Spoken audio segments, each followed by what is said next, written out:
засгийн газрын тухай хуульд өөрчлөлт оруулах тухай хуулийн төслийг энгийн хар хэллэгээр бол давхар дээлний хуулийн төслийг хоёр дахь удаага энэ удаагийн улсын хурлаар хэлэлцэж байна. Үнэхээр төрийг нэг цэвэрлэе, төрийг ариун байлгая, төрийг хулгайчдаас салгая гэдэг бодлогыг Монгол Улсын ерөнхийлөгч олон удаа ярьдаг. Бас зарим жижиг сажиг хуулийн өөрчлөлтийг үргэлж оруулж ирдэг. Харамсалтай нь дэмжигдэхгүй явсаар байгаа өнөөдрийг хүрлээ. Ер нь нэг л зүйлийг би хэлдэг.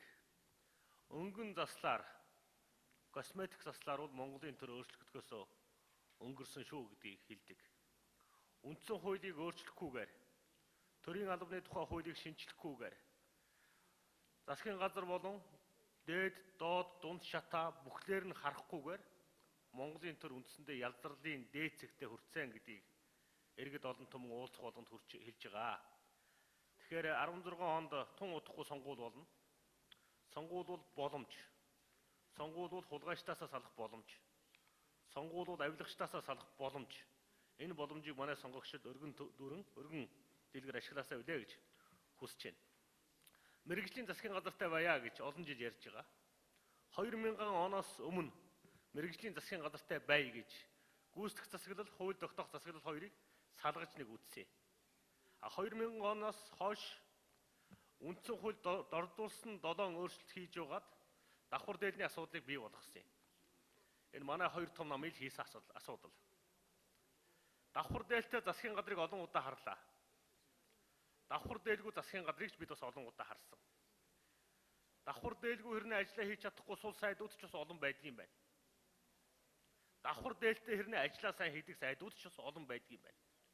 Энэ бол хүний сонголт. Тухайн ерөнхий сайдын ямар салбар дээр ямар мэрэгжлийн хүнийг, чадвартай хүнийг авчир тавихаас хамаарч байгаамаа. Давхар дээлгүй хэрнээ давхар дээлтэй юм шиг ядарчсан яваа сайд нар ч олон байна. Энийг бид бүгдээрээ харж байгаа. Тэгэхээр мэрэгжлийн засгийн газрыг байгуулъя гэвэл мэрэгжлийн хүнийг сайд болох ёстой. Мэрэгжлээрээ 10-аас доош хүчил ажилласан хүнийг сайдаар томилох хэрэгтэй. Наад зах нь хуурамч дипломгүй хүнийг томилох ёстой. Наад зах нь тагнуулын дуршуулын ажил хийдэг хүнийг томилох хэрэгтэй. Наад зах нь гадаад дотоод нөхөргүй хүнийг томилох хэрэгтэй. Ингэжээж Монголын төр цэвэршнэ. Төрд чинь хулгай нүүрлчгээд байна. Гадны тагнуулууд нүүрлчгээд байна. Гадаад дотоод нөхөртэй хүмүүсэд үндэснийхээ соёлын асуудлыг хариуцуулдаг ийм дампуу төр байж болохгүй. Тийм учраас ерөнхийлөгч энэ төр засгийн шинжилгээний бодлого хийхдээ өргөн агуулгаар нь, том агуулгаар нь хараарэ. Ганцхан залттай хуулийн төслүүл нэг том шинжилгээг Монголын төр дагуулахгүй.